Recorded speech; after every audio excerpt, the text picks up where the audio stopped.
in his daughters three, to give them their inheritance, his wealth and property. But to get the loot from this old coot, all sweet they'd have to be. Goneril, Regan, and Cordelia. Goneril and Regan lied like two old pros. They both made off with loads of cash and smelling like a rose. But booted off to France and broken-hearted, heaven knows, was the tongue-tied daddy's girl Cordelia.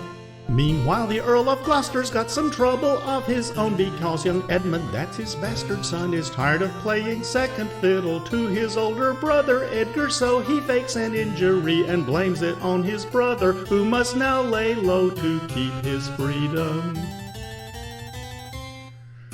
The Earl of Kent's been banished from the land, but in disguise he lingers close at hand to protect and serve his aging king as best a subject can. And he'll also keep an eye on Cordelia.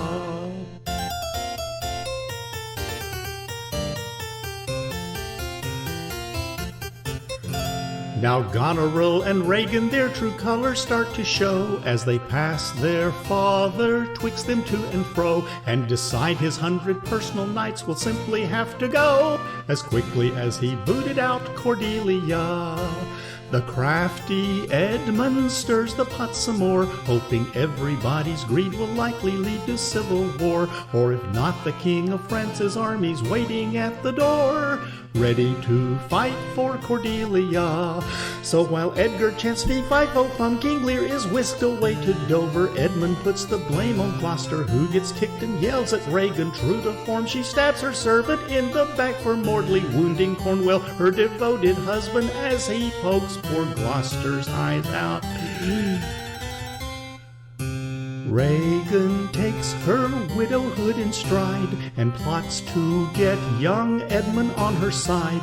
To best her older sister, she'll agree to be his bride, and waiting patiently is Cordelia.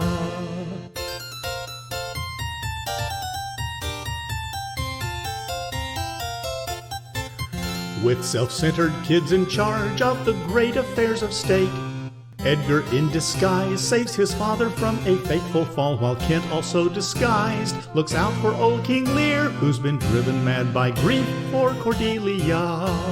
Now Goneril suspects her sister's play for Ed, so she makes a play herself and offers Edmund her own bed, if he'll take her husband Albany and see he ends up dead, along with her father and Cordelia. The final act is action-packed as Lear and Delia both get captured. Regan poisons Goneril, who stabs her sister just before she croaks, and Edgar kills his brother, incidentally not in rage. And what is stranger still is most of this great action takes place off stage. Albany and Kent are left standing amongst the bodies. Lear is mostly in his right mind and no longer dotty, when he realizes now that his own cruelties cast his tragic lot. He dies beside his daughter Cordelia.